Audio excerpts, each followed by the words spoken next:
Nataka niwaonye wale vijana wanaojipitisha kule sasa hivi wasije wakaingia kwenye lile daftari la hukumu, lile daftari la CCM la hukumu, alafu wakashindwa kugombea. Watulizane, mambo yanaenda vizuri, watulizane, na mimi naamini kwamba watajua kile ambacho tumefanya. Lakini niingie sasa kwenye mada hasa, na mimi nitazungumza mambo mawili tu. Nazungumzia issue ya umuhimu wa kudhibiti uhamiaji holela unaokuja kwa kivuli au mwavuli wa uwekezaji kutoka nchi mbalimbali. Hapa mtu wanaingia, wanasema wanakuja kuwekeza, kumbe wanakuja kuchukua ajira na shughuli zile ambazo zingefanywa na Watanzania. Lakini cha pili, nitazungumzia kuhusu mifuko ya uwezeshaji. Iko mifuko 74, mifuko na mipango 74 kwenye wizara hii ya Mheshimiwa Waziri Mkuu. Mifuko hiyo ni mingi sana, lakini nitaizungumzia kidogo na nitoe ushauri wangu ambao nafikiri unaweza ukasaidia. Kwanza niseme hivi, Mheshimiwa Mwenyekiti,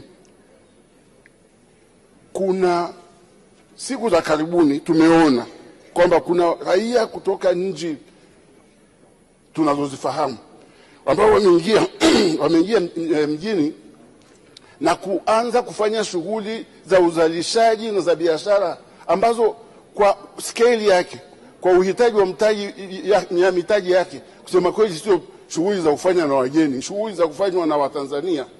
Na hakuna sababu ya kwamba mke wangu mimi sasa akaanze biashara yake ikauawe na mtu ambaye ametoka nje.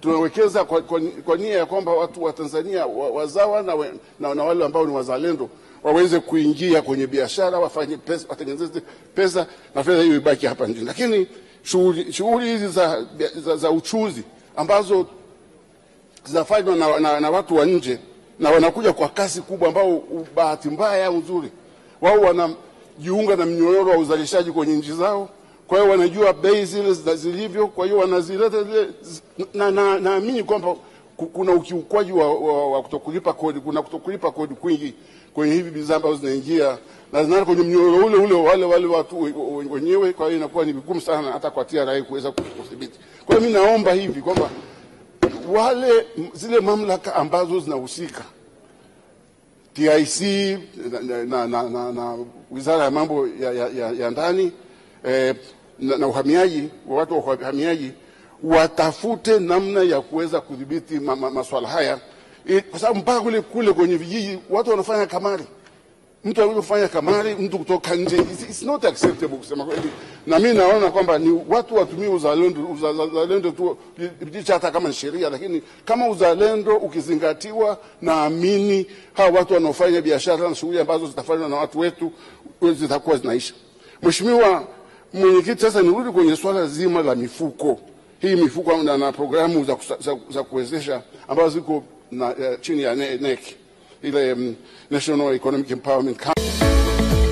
Vikindu New Village wanawaletea viwanja Kigamboni, Dar es Salaam. Kiwanja chenye futi 40 kwa 50 chenye square mita 200 kwa shilingi za Kitanzania milioni 2.3 tu. Na tena unaweza kulipia kwa awamu. Viwanja vipo Rugwadu Magengeni. Fika kituo cha daladala Mwembe Mtengo na safari itaanzia hapo kuelekea site. Huduma zote za kijamii zinapatikana kama vile maji, shule, umeme na hospitali. Vyote vinapatikana. Kwa mawasiliano zaidi, wasiliana nasi kwa simu namba 0760042571 au 0714586642. Instagram wanapatikana @vikindo_new_village 001.